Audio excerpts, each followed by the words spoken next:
Hello viewers, আসসালামু আলাইকুম। আপনাদের সাথে আছি আমি জোবাইদা জাহিদ। আজকে আমি আপনাদের সাথে শেয়ার করব কষা মাংসের রেসিপি। আর স্পেশাল থ্যাঙ্কস জানাই সবাইকে যারা আমার চ্যানেলটি সাবস্ক্রাইব করেছেন।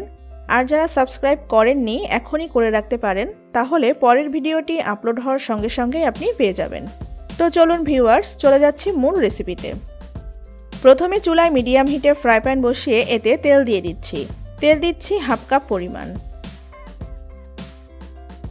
তেলটা একটু গরম হয়ে এলে এর মধ্যে দিয়ে দিচ্ছি 7-8টি এলাচ, দিয়ে দিচ্ছি 3-4টি দারচিনি, দিচ্ছি হাফ চা চামচ শাহি জিরা, 2টি তেজপাতা ছিঁড়ে এভাবে দিয়ে দিচ্ছি। তেলের মধ্যে এগুলা নেড়েচেড়ে নিচ্ছি। এখন এর মধ্যে দিয়ে দিচ্ছি কুচি করে কেটে রাখা পেঁয়াজ। পেঁয়াজ কুচি নিচ্ছি 1 কাপ পরিমাণ। এবার পেঁয়াজটাকে নেড়েচেড়ে ভেজে নিচ্ছি। হালকা ব্রাউন কালার আসা পর্যন্ত ভেজে নিব। পেঁয়াজটা হালকা ব্রাউন কালার হয়ে এসেছে। এখন এর মধ্যে দিয়ে দিচ্ছি 2 টেবিল চামচ জিরা পেস্ট, দিচ্ছি 1 টেবিল চামচ আদা পেস্ট, এবার দিয়ে দিচ্ছি 1 টেবিল চামচ রসুন পেস্ট, দিচ্ছি 1/4 কাপ পানি, কারণ এখন গুঁড়া মশলাগুলো দিয়ে দিব। দিচ্ছি 2 চা চামচ ধনিয়া গুঁড়া।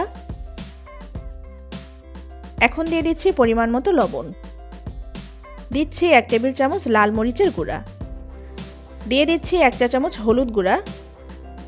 এখন নেড়েচেড়ে মশলাটা কষিয়ে নিচ্ছি।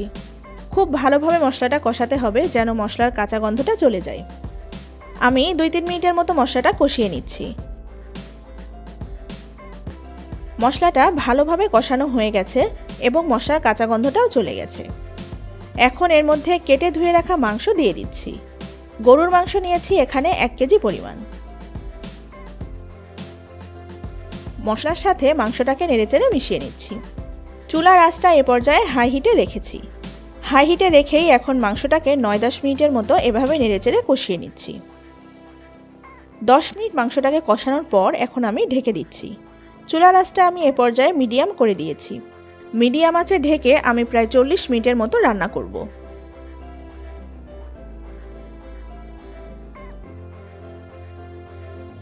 মাংস থেকে প্রচুর পানি বের হয়েছে। এখন আমি মাংসটাকে নেড়েচেড়ে দিচ্ছি এবং এর মধ্যে দিয়ে দিচ্ছি 1 চা চামচ ভাজা জিরা গুঁড়া।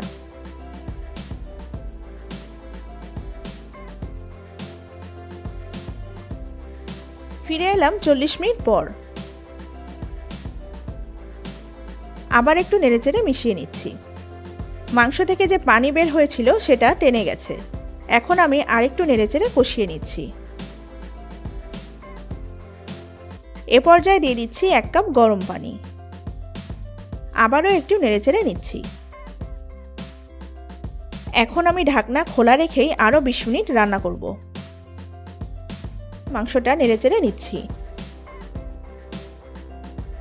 এবার আমি এর মধ্যে দিয়ে দিচ্ছি 1 চা চামচ ঘি। ঘিয়ের সাথে মাংসটা নেড়েচেড়ে নিচ্ছি। এখন আমি আবার ঢেকে দিচ্ছি 10 মিনিটের জন্য।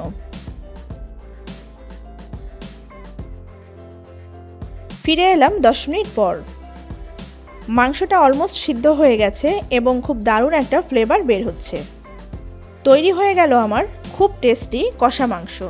আশা করি ভালো লেগেছে আমার আজকের এই রেসিপিটি ভালো লাগলে অবশ্যই লাইক এবং শেয়ার দিবেন। ভালো থাকবেন সবাই। আল্লাহ হাফেজ।